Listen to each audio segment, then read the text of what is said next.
Hi, this is Lucia with The Art of Love, and this week I have an email from a guy who says, I've been together with my girlfriend on and off for almost 4 years. Okay, so that is your first mistake. If a relationship is on and off, it generally means that there's a fundamental issue that you haven't dealt with, and you're unwilling and or unable to permanently break up, and so you break up, and then you miss each other, and then you get back together, and then it hits a point where you can't handle being together again, and so you break up again, and the cycle continues. And it generally does not lead to a committed relationship. Or it could just mean that you're both immature. And I say both because if even just one of the people in a relationship is mature, they're not going to put up with on and off for 4 years. They might do it once.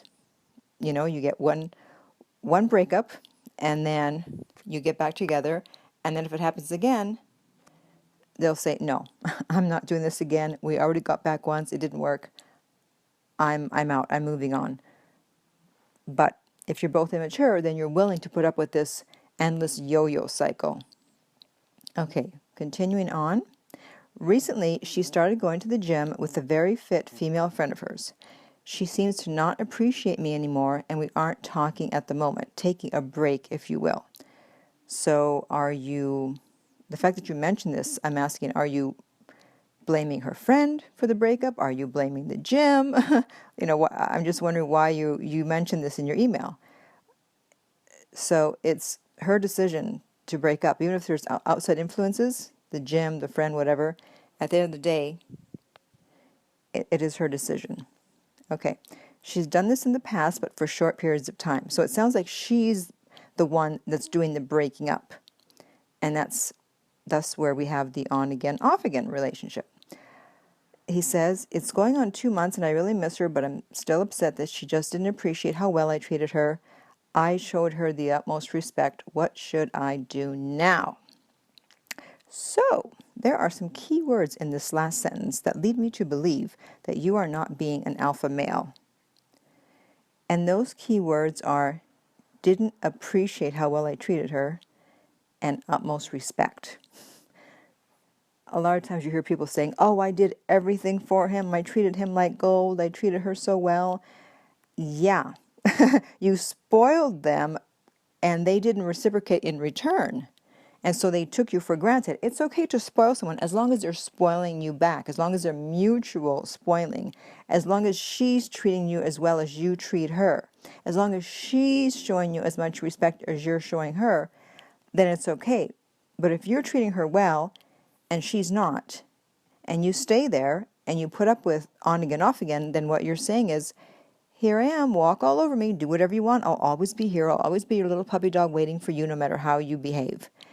And as time goes on, she loses respect for you because she knows she can just do whatever she wants. And just like children, if you don't discipline them, in a relationship, if you just let the other person do whatever they want, they will just run around and do whatever they want and not care about your feelings, which is what it sounds like here. She knows that she can come and go as she pleases and you're not going to do anything. So I would suggest that you listen to my podcast titled How to Attract More Women by Being an Alpha Male. And it'll illustrate what you might be doing wrong. Because usually phrases such as she didn't appreciate how well I treated her and I showed her the utmost respect is spoken by someone that is not behaving like an alpha male. In the meantime, I would suggest you just carry on with your life. I would start dating. I mean, if you're off, if you're not in a relationship, then you are free to do what you want. I would suggest you do that. And I would also suggest that you, if she asks, let her know that you are dating. And maybe she will start to appreciate you more the way you've been appreciating her, and know that you're not always going to be sitting around waiting for her. Otherwise, you're just going to be caught in this perpetual cycle of on and off and on and off, and it's no fun. Okay. So if you're listening to this on iTunes, please be sure to subscribe and each new episode will automatically be added to your account. And if you found it helpful, I would appreciate if you would leave a review. I'm also available for private coaching. You can contact me at my website, theartoflove.net, and I will send you the rates. And in the meantime, remember that love inspires, empowers, uplifts, and enlightens.